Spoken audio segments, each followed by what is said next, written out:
Hari ini kita ingin membahas satu tema, yaitu berani karena benar. Berani karena benar dari kitab Daniel pasal yang ketiga ayat 1 sampai 30, cuma saya ingin membacanya dari ayat 1 sampai dengan ayat yang ke-19 saja karena cukup panjang. Nanti Bapak Ibu silakan membaca di rumah masing-masing. Ya. Perapian yang menyala-nyala. Raja Nebukadnezar membuat sebuah patung emas yang tingginya 60 hasta dan lebarnya 6 hasta yang didirikannya di antara Dura di wilayah Babel. Lalu Raja Nebukadnezar menyuruh orang mengumpulkan para wakil raja, para penguasa, para bupati, para penasehat negara, para bendahara, para hakim, para ahli hukum, dan semuanya kepala daerah untuk menghadiri pentahbisan patung yang telah didirikannya itu.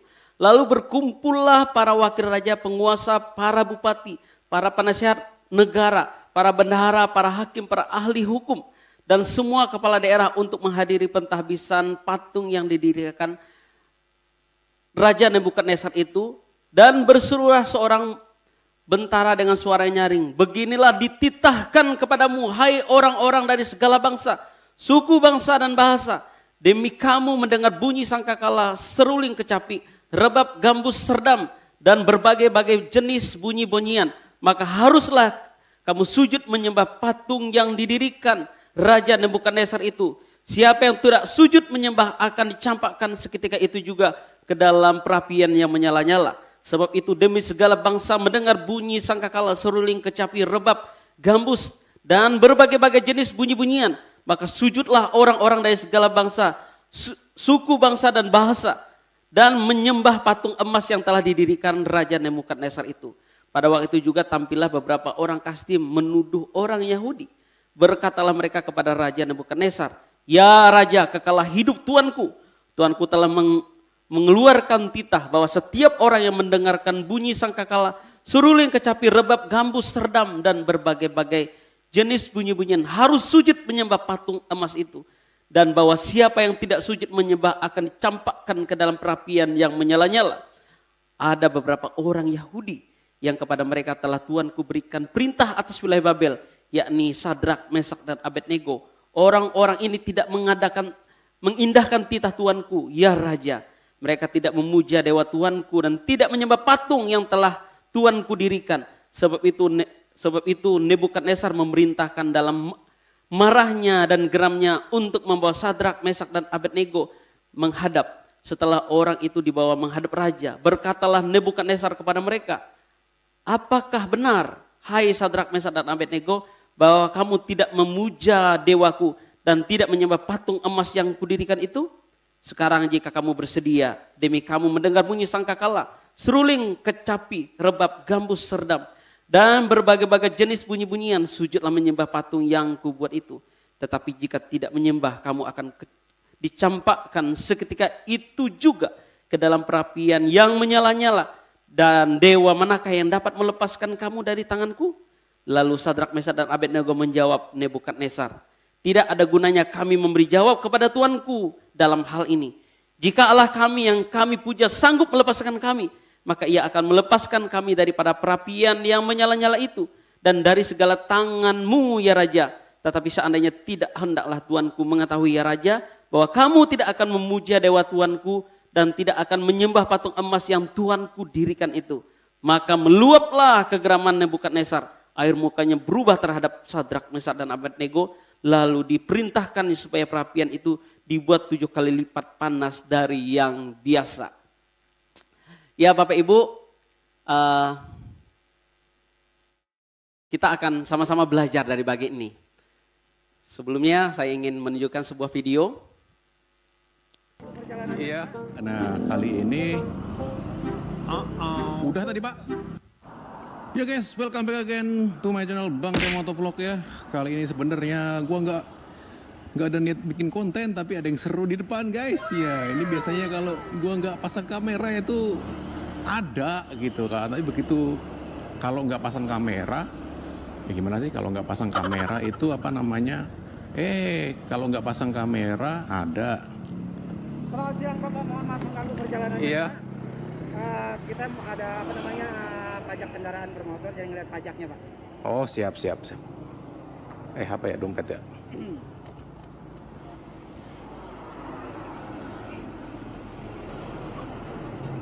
Pajak ini ya Pak. Terima kasih sudah bayar pajak. Nanti bulan 12 bayar pajaknya jangan lupa bayar. Siapa? Ya, makasih.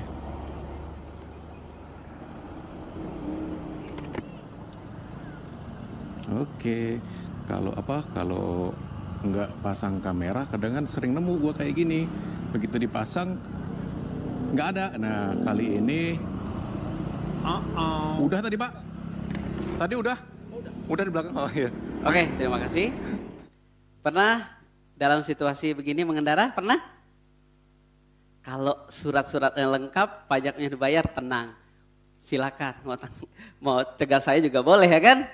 Tapi ketika nggak bawa, gimana perasaannya? Aduh, mati aku. Aduh, gimana ini? Ya banyak contoh, banyak video-video yang beredar itu.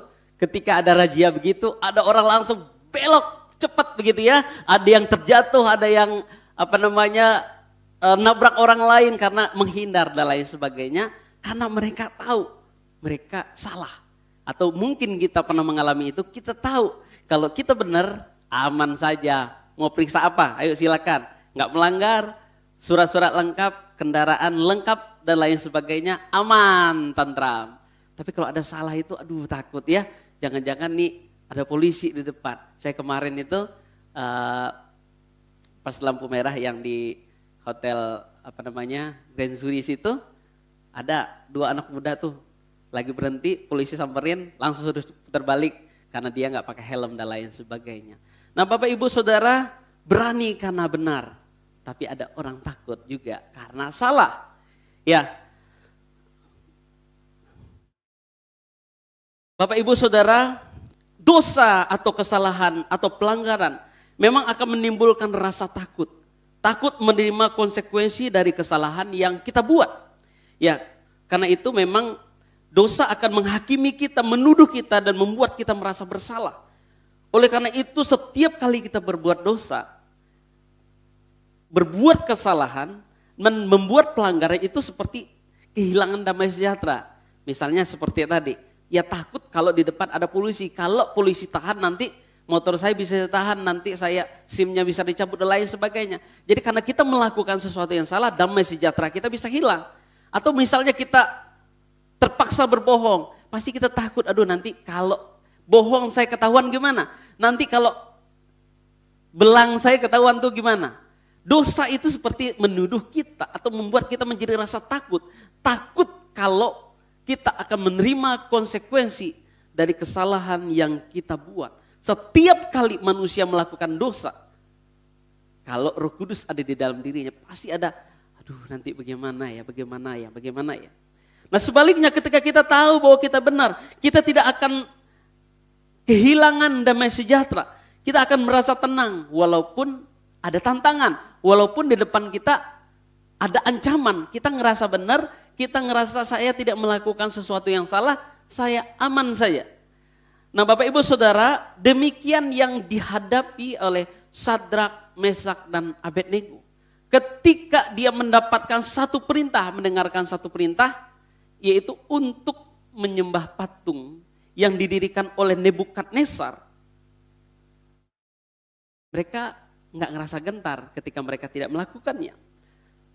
Bapak Ibu Saudara, sebagai latar belakang ya, jadi Sadrak, Mesak dan Abednego ini saya singkat saja, SMA ya, trio SMA, Sadrak, Mesak dan Abednego. Adalah 3 anak muda dari ribuan orang Israel yang diangkut ke Babel. Mereka dibawa ke Babel bukan dalam rangka retreat pemuda, bukan.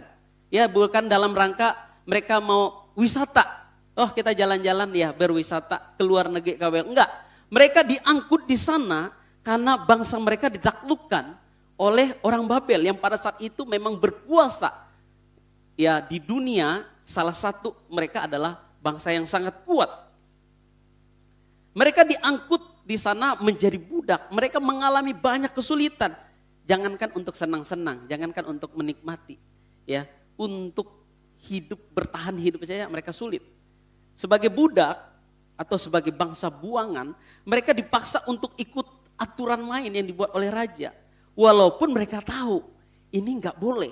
Ada banyak hal yang mereka nggak boleh ikut aturan raja itu, tapi mereka terpaksa ikut. Ya nama juga mereka budak, dijajah. Suatu kali Nebukadnezar mendirikan sebuah patung yang sangat besar seperti yang kita baca tadi. Sebuah patung yang seluruhnya terbuat dari emas. Titahnya agar semua rakyat, orang Babel maupun budak yang ada di dalam kekuasaan Babel harus menyembah patung yang ia buat. Patung yang Nebukadnezar buat ini mungkin terinspirasi dari mimpinya sebelumnya. Kalau kita baca atau kita lihat, Bapak Ibu bisa lihat di Alkitabnya masing-masing. Di pasal 2 itu ada mimpi Nebukadnezar. Di sana Nebukadnezar bermimpi melihat sebuah patung yang sangat besar, tingginya sangat tinggi, berkilau-kilau dan dikatakan sangat mendahsyatkan. Kepalanya terbuat dari emas, dadanya dan lengannya terbuat dari perak, perut dan pinggangnya terbuat dari tembaga. Namun patung yang dibuat, yaitu tadi dalam mimpi ya. Jadi dalam mimpi itu kepalanya dari emas, dada dan lengannya terbuat dari perak, perutnya terbuat dari tembaga. Tetapi yang dibuat, yang real yang dibuat oleh Nebukadnezar itu lebih hebat lagi dari mimpinya itu. Ia membuat patung itu seluruhnya terbuat dari emas. Tidak ada campuran perak atau tembaga. Tidak ada campuran yang lain. Semuanya terbuat dari emas. Karena apa? Karena patung yang dibuat itu, yang ada di dalam mimpinya itu adalah gambaran tentang dirinya. Tentang dirinya, itu yang disampaikan oleh Daniel. Jadi ketika dia bermimpi, dia ingin tahu apa arti mimpinya itu. Dia mengumpulkan semua orang hebat di Babel. Dia tanya, apa arti mimpi saya? Tapi dia ingin lebih dari itu, bukan hanya sekedar apa arti mimpinya, tapi apa yang dia mimpikan. Wah ini raja ini edan ya, gila. Masa nanya orang apa yang saya mimpikan tadi malam? Mungkin kalau orang cerita, saya mimpi ini begini gini, tolong kira-kira apa artinya? Ini enggak, saya mimpi apa tadi malam? Luar biasa, hanya Daniel berdasarkan hikmat daripada Tuhan yang mampu memberitahu apa mimpi dan apa arti mimpi itu. Nah Bapak Ibu Saudara, patung itu adalah gambaran tentang kehebatan dan kebesaran dirinya. Nebukadnezar sangat berhasrat mendirikan patung yang menggambarkan dirinya itu. Dan ini merupakan sebuah strategi. Jadi kita melihat seorang raja pada zaman itu banyak sekali strategi untuk mempertahankan kekuasaannya. Ini adalah strategi untuk menyatukan bangsa-bangsa dan memperkuat kekuasaannya dengan sentralisasi sebuah ibadah yang dilakukan oleh Nebukadnezar. Nebukadnezar ingin kerajaannya itu bertahan selama-lama mungkin. Dia ingin kekerajaannya itu tetap kokoh. Segala sesuatu yang bisa dilakukan, dia lakukan untuk memperkuat kekuasaannya. Karena itu dia katakan seluruh bangsa harus menyembah patung yang kubuat. Nah Bapak Ibu Saudara, ekspektasi Nebukadnezar sebagai penguasa tertinggi di dalam kerajaan Babilonia pada saat itu, sebagai salah satu bangsa terkuat pada saat itu adalah tidak mungkin ada orang yang berani melawan titahnya. Tidak mungkin ada orang yang berani menentang apa yang sudah dia buat. Itu yang ada dalam ekspektasi pikirannya. Apalagi orang-orang Israel, nggak mungkin. Kalau ada pun, yaitu nyawa mereka akan menjadi taruhan.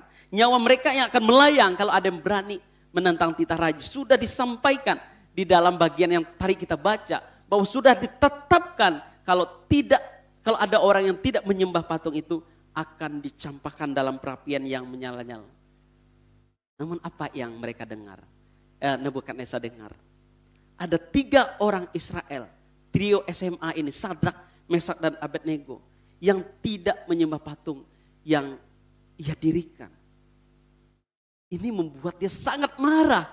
Bagaimana mungkin ada budak yang waktu itu saya angkat. Jadi ceritanya ketika Daniel itu diangkat oleh raja karena jasanya, Sadrak, Mesak dan Abednego juga diangkat untuk menjadi salah satu pimpinan di wilayah Babel.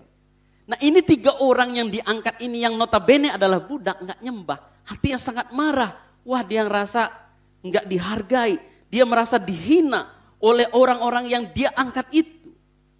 Nah Bapak Ibu Saudara, mari kita lihat satu fakta yang menarik, bahwa ini karakter manusia. Semakin tinggi manusia, semakin ada kebutuhan untuk dihormati. Karena orang yang merasa tinggi melihat orang lain lebih rendah. Jadi dia ada rasa lebih superior, lebih hebat daripada orang yang ada di bawahnya. Kekuasaan membutuhkan, ya ini secara umum. Kekuasaan itu membutuhkan semacam tempat untuk berpijak. Saya tinggi karena ada yang rendah. Saya tinggi karena ada orang yang tempat saya berpijak itu yang lebih rendah. Dan di sini supaya ada, saya baca itu semacam ada dopamin ya. Dopamin itu disebutkan sebagai hormon of happiness atau hormon kebahagiaan. Jadi ada orang itu yang merasa senang ketika ada yang terinjak. Nah ini contohnya si Nebukadnezar ini. Dia ngerasa tinggi dan semakin tinggi dia ngerasa, dia makin happy. Kalau ada orang yang terinjak, ada orang yang menjadi pijakannya dia. Nah ini seperti candu juga, ada terus ingin. Ya, psikopat itu adalah orang yang senang lihat orang menderita. Dia nggak ngerasa bahwa apa yang dilakukan itu menyakitkan atau mungkin membuat orang lain trauma. Jadi kalau orang psikopat itu penyakit ya begitu ya, penyakit yang dia nggak tahu bahwa apa yang dia lakukan. Nah kalau yang ini tuh hormon happy itu, happy hormon disebutkan itu adalah perasaan senang melihat ada orang lain itu berada di bawah dan terinjak-injak. Karena kekuasaan memang membutuhkan semacam tempat untuk berpijak. Nah kalau sudah sangat besar seperti Nebukadnezar ini, dia menjadi tidak bisa mengontrol diri. Dia tidak bisa menerima ketika ada orang yang tidak tunduk pada perintahnya. Wah ini kurang ajar nih ya. Kok nggak turut, dia nggak tahu siapa saya. Saya ini pemimpin di sini.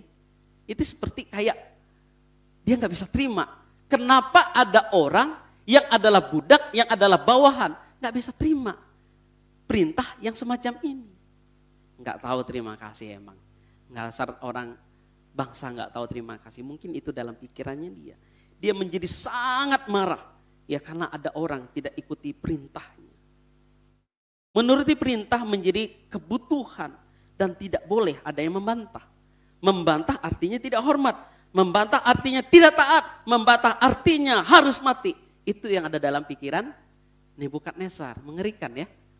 Kalau sifat manusia seperti ini. Kekuasaan yang membuat orang merasa bahwa harus ada orang yang dikorbankan. Dilanjutkan, raja memberikan kesempatan kepada trio SMA ini untuk menyembah patung yang didirikan raja.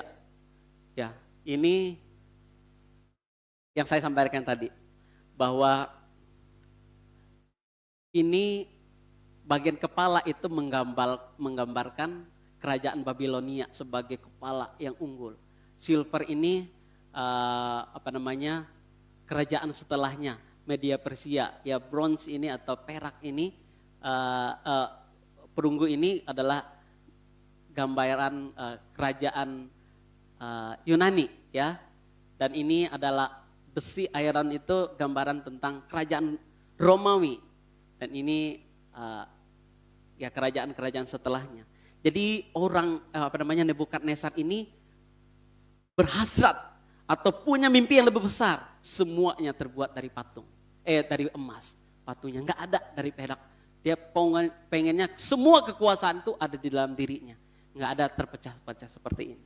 Nah Bapak Ibu Saudara, ketika mendapatkan perintah untuk menyembah patung yang didirikan oleh Nebukadnezar ini, trio SMA ini tidak menyembah patung itu. Dan ketika mereka diberi kesempatan untuk menyembah, kata raja, aku beri kesempatan sekali. Kalau kamu mau menyembah patung itu, kamu tidak akan dihukum. Tapi apa jawab mereka? Tidak ada gunanya kami memberi jawab kepada Tuanku dalam hal ini. Jika Allah kami yang kami puja sanggup melepaskan kami dari perapian yang menyala-nyala itu dan dari tanganmu ya Raja. Tapi seandainya tidak, hendaklah Tuanku mengetahui ya Raja, bahwa kami tidak akan memuja dewa Tuanku dan tidak akan menyembah patung emas yang Tuanku dirikan itu. Dan ayat 19 dikatakan, maka meluaplah kegeraman Nebukadnezar. Trio SMA sebenarnya bisa menggunakan banyak cara atau menggunakan banyak alasan ya untuk mengamankan atau menyelamatkan nyawanya. Ya, ini tadi tentang kekuasaan. Kekuasaan membutuhkan semacam pijakan ya karena mereka berkuasa. Trio SMA ini sebenarnya bisa menggunakan berbagai alasan untuk membenarkan diri supaya nyawa mereka diselamatkan. Pertama, ya mereka bisa berkata atau pura-pura menyembah. Tetapi dalam hati kan tidak. Aku hanya begini saja atau hanya tunduk saja, tapi hatiku tetap kepada Allah. Mereka bisa menggunakan alasan itu. Mereka juga bisa menyembah patung itu sekali saja dan setelahnya minta maaf kepada Tuhan, minta ampun pada Tuhan. Kira-kira Tuhan ampuni enggak? Ini sekali saja. Sekali ini saja terpaksa, lain kali enggak. Dan habis itu minta ampun, Tuhan ampuni enggak? Ampuni enggak? Ampunilah, ampunilah ya. Tapi mereka enggak lakukan itu, enggak. Yang ketiga, Tuhan pasti maklum karena itu titah raja yang enggak mungkin dibantah. Kami sebenarnya enggak mau Tuhan, tapi karena ini perintah, kami terpaksa. Karena kami ini ada dalam kerajaan yang menawan kami. Mereka juga bisa berkata, kami hanya membalas budi kepada raja yang telah mengangkat kami. Kami enggak ada maksud untuk nyembahnya. Kami hanya enggak enak aja, sungkan. Ya kami hanya membalas budi. Raja telah mengangkat kami sebelumnya. Mereka juga bisa berkata, Allah pasti maklum karena mereka sedang di negeri atau pembuangan. Jadi mereka harus menyesuaikan diri dengan orang Babel. Semua orang Babel aja nyembah. Masa kami sebagai orang buangan enggak? Jadi ini hanya seperti ya keterpaksaan. Tuhan pasti mengerti dalam situasi itu. Mereka juga bisa berkata bahwa kami tidak lebih buruk dari nenek moyang kami. Seandainya memang kami menyembah ini, kami enggak lebih buruk. Nenek moyang kami itu mendirikan patung itu di bait Allah. Kami ini hanya terpaksa menyembah. Mereka juga bisa berkata bahwa apa yang mereka lakukan tidak menyakiti siapapun. Toh kami enggak nyakiti siapapun, kami hanya tunduk dan pura-pura. Kami enggak nyakitin tetangga kami, enggak nyakitin orang lain. Ya, dan mereka juga bisa berkata apa yang mereka lakukan hanya menyelamatkan bangsa Israel. Jadi maksudnya gini, seandainya mereka tidak melakukan itu karena mereka ada dalam kekuasaan, mungkin nanti ada orang lain yang digantikan karena kami mati dan tidak menyelamatkan orang Israel. Jadi sebenarnya kami ini misinya hanya ingin menyelamatkan supaya orang Israel itu aman. Karena kami adalah orang-orang yang dipercaya oleh raja. Dan semua banyak hal lagi bisa digunakan oleh Sadrak, Mesak dan Abednego untuk membenarkan apa yang dia lakukan. Tetapi mereka tidak melakukan itu. Karena mereka tahu firman Tuhan atau firman Allah melarang mereka melakukan itu. Seperti dikatakan dalam Keluaran 20 ayat 3. Jangan ada padamu Allah lain di hadapanku. Trio SMA ini dipaksa untuk menyangkal Allah mereka. Tapi mereka memilih untuk percaya kepada kuasa Allah apapun yang terjadi. Mereka percaya Allah akan menyelamatkan mereka sekalipun penghukuman tetap mereka alami. Dan keajaiban terjadi di dalam bahaya. Kita bisa belajar beberapa hal, ya, 2 hal dari kisah ini. Yang pertama, percaya sungguh-sungguh ya kepada Allah dan kuasanya. Semua manusia sama di hadapan Allah. Yang membedakannya adalah iman percayanya. Iman yang teruji saat ada tantangan. Semua manusia diciptakan sama oleh Tuhan. Ya, kita terlahir juga dalam keadaan yang sudah berdosa. Yang membedakannya, yang diperhitungkan nanti oleh Allah adalah iman percaya masing-masing, bukan fisiknya.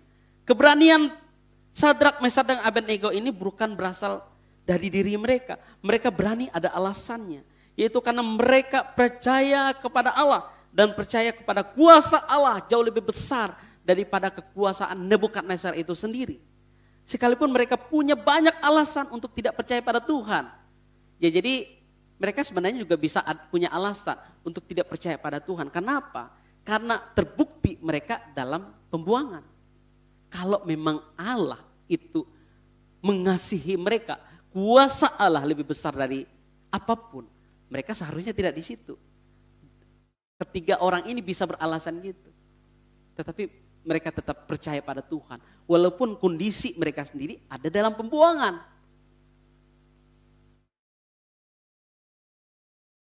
Mereka percaya kepada Allah dan kuasanya. Sekalipun pertolongan Allah belum terlihat. Bahkan saat pertolongan itu mungkin saja tidak terjadi. Mereka sudah memutuskan untuk percaya hanya kepada Allah saja. Ini di dalam uang dolar ya. Itu ada tulisan sebenarnya begini. In God we trust. Kepada Allah kami percaya. Tapi kalau udah pegang ini, kadang-kadang orang gak percaya Allah lagi. Orang percaya dolarnya lebih menolong. Sebenarnya ini oleh pendiri bangsa, mereka sungguh percaya pada Tuhan. Ya, mereka sungguh percaya pada pertolongan Tuhan. Tapi ketika orang pegang ini, orang jadi lupa Tuhan. Sadrak, Mesak, dan Abednego enggak lupa dengan kuasa Tuhan. Sekalipun mereka ada dalam kekuasaan, mereka enggak lupa. Mereka percaya pada Tuhan. Jangan sampai kita pegang ini, kita enggak percaya sama Tuhan. Kita lupa kuasa Tuhan. Ini semua bisa hilang. Dolar itu bisa hilang, rupiah itu bisa hilang. Tapi kuasa Tuhan tetap berjaya. Masalah ada bukan tanda Allah tak ada. Pertolongan tidak ada bukan berarti Allah tidak berkuasa. Allah mungkin saja menguji sejauh mana iman percaya kita kepadanya. Jadi kalau kita dalam keadaan ada masalah ya, jangan kita pikir Allah itu enggak ada. Atau pertolongan belum ada kita pikir Allah itu enggak berkuasa. Mungkin Allah sedang ingin menguji kita. Allah sedang menguji sifat manusia. Karena sifat manusia seperti dikatakan oleh pendeta Stephen Tong ya. Saya mendengarkan cuplikan khotbahnya. Dia berkata sifat manusia itu harus diuji.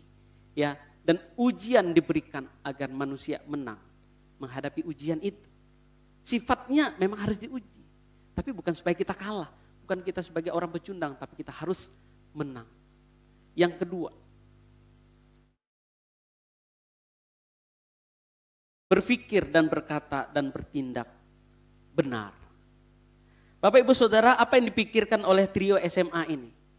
Mereka berpikir bahwa tidak ada yang lebih hebat dari Allah. Sehingga tidak ada gunanya menyembah sesuatu selain Allah.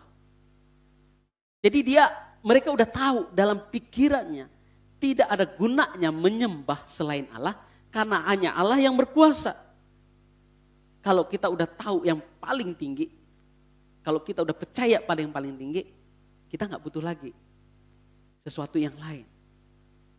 Itu yang ada dalam pikiran Sadrak, Mesak, dan Abednego. Dan apa yang mereka lakukan?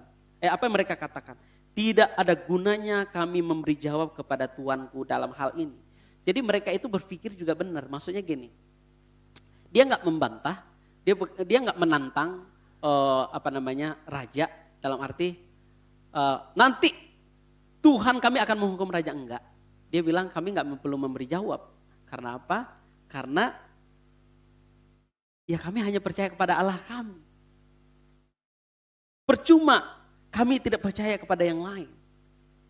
Jika Allah yang kami puja sanggup melepaskan kami, maka ia akan melepaskan kami. Tapi seandainya tidak, kami tidak akan memuja dewa Tuanku dan tidak akan menyembah patung emas yang Tuanku dirikan itu. Dan apa yang mereka lakukan? Mereka tidak menyembah patung itu. Jadi bukan hanya dalam pikiran, bukan hanya dalam perkataan, tetapi dalam tindakan mereka konsisten. Mereka berpikir benar, berkata benar, dan bertindak benar. Mereka tahu bahwa Allah itu Allah berkuasa, sehingga mereka tidak harus menyembah hal yang lain selain Allah. Konsekuensinya ada. Konsekuensinya mereka harus dihukum. Nah Bapak Ibu Saudara,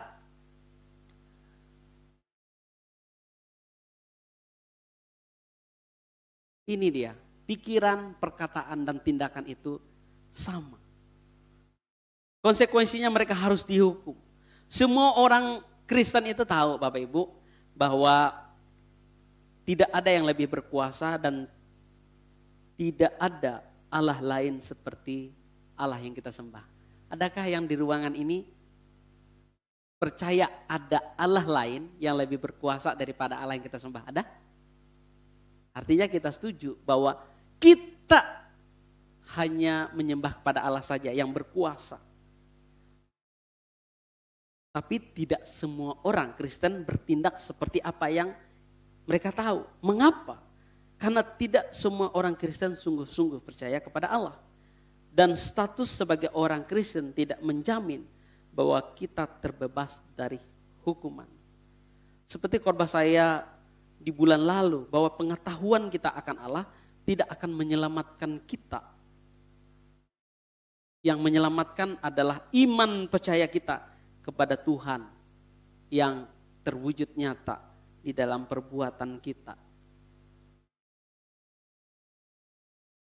Pertanyaannya adalah, apakah ada di antara kita yang memiliki iman seperti iman Sadrak, Mesak, dan Abednego ini? Iman yang tahu ya dan mengaku dan melakukan apa yang mereka tahu. Beranikah kita menghadapi tantangan sebagai murid Kristus dan berpikir benar, berkata benar, dan bertindak benar? Yang ketiga, apakah kita siap menghadapi konsekuensi dari iman yang kita percaya itu? Sesuatu yang kita percaya mungkin orang lain tidak percaya. Ya. Kita percaya pada Yesus, ada orang lain tidak percaya pada Yesus. Dan untuk mempertahankan apa yang kita percaya itu kadang ada konsekuensinya. Kita dibenci orang, kita dimusuhi orang, kita tidak disukai orang. Siapkah kita menerima konsekuensi itu? Bapak Ibu Saudara, ketika seorang percaya kepada Yesus, sekalipun statusnya sebagai manusia berdosa, tetapi ia mungkin saja tidak melakukan dosa karena ada Roh Kudus ada di dalam dirinya. Bukan karena kekuatannya, tetapi karena ada pertolongan Tuhan. Itu yang dirasakan oleh Sadrak, Mesak, dan Abednego. Ya, mereka orang berdosa. Ya, mereka banyak sekali kesalahannya juga. Tetapi ada kekuatan dari iman mereka bahwa mereka tidak harus melakukan itu.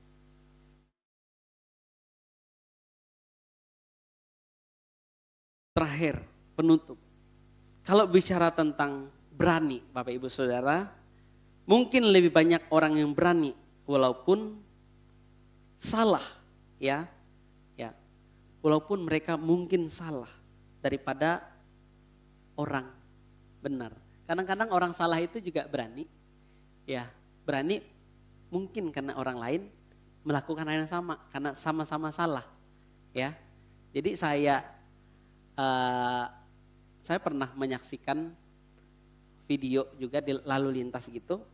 Ada orang itu melanggar lalu lintas, terus dicegat polisi, ditanya, kenapa kamu melanggar? Bukannya kamu lihat nggak tadi ada tanda dilarang melintas di sini? Ada. Dia jawab apa? Karena ada orang lain. Jadi ada orang berani itu,